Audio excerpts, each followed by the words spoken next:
Good evening, Mr. President. Student loans are crushing my family, friends, and fellow Americans. Me too. The American dream is to kidding. succeed, but how can we fulfill that dream when debt is many people's only option for a degree? We need student loan forgiveness beyond the potential $10,000 your administration has proposed. We need at least a $50,000 minimum. What will you do to make that happen? I will not make that happen. It depends on whether or not you go to a private university or a public university.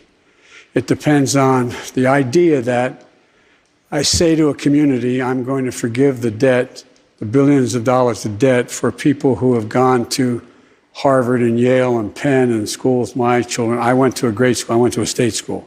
But is that going to be forgiven rather than use that money to provide for early education for young children who come from disadvantaged circumstances? But here's what I think.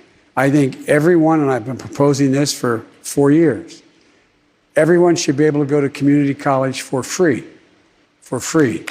That costs $9 billion, and we should pay for it. And the tax policies we have now, we should be able to pay for it. You spend almost that much money as a break for people who own racehorses. And I think any family making under $125,000 whose kids go to a state university they get into, that should be free as well. And the thing I do in terms of student debt that's accumulated is provide for changing the existing system now for debt forgiveness if you engage in volunteer activity. For example, if you're teaching school, after 5 years, you'd have $50,000 of your debt forgiven. If you worked in a battered women's shelter, if you worked and so on. So you'll be able to forgive debt. Thirdly, I'm going to change the position that we have now to allow for debt forgiveness, because it's so hard to calculate, whereby you can now, depending on how much you make and what program you saw, you can work off that debt by the activity you have, and you cannot be charged more than X% of your take-home pay so that it doesn't affect your ability to buy a car, own a home, etc. Each of my children graduated from school. I mortgaged the house. I was listed as the poorest man in Congress for, not a joke, for over 30 years.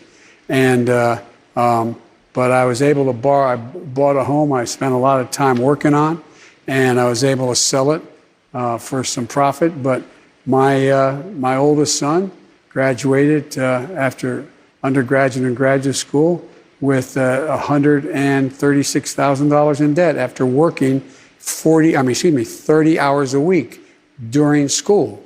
My other son went to Georgetown and Yale Law School, graduated $142,000 in debt, and he worked for the parking service down in Washington. My daughter went to Tulane University and then got a master's at Penn. She graduated $103,000 in debt. So I don't think anybody should have to pay for that, but I do think you should be able to work it off. My daughter's a social worker. My other son ran the World Food Program USA, and so on. They didn't qualify. But my point is, I understand the impact of the debt, and it can be debilitating. And I think there's a whole question about what universities are doing. They don't need more skyboxes. What they need is more money invested in making. So that's why I provide, for example, $80 billion, $70 billion over 10 years for HBCUs and other minority-serving universities, because they don't have the laboratories to be able to bring in those government contracts that can train people in cybersecurity or other future endeavors that pay well.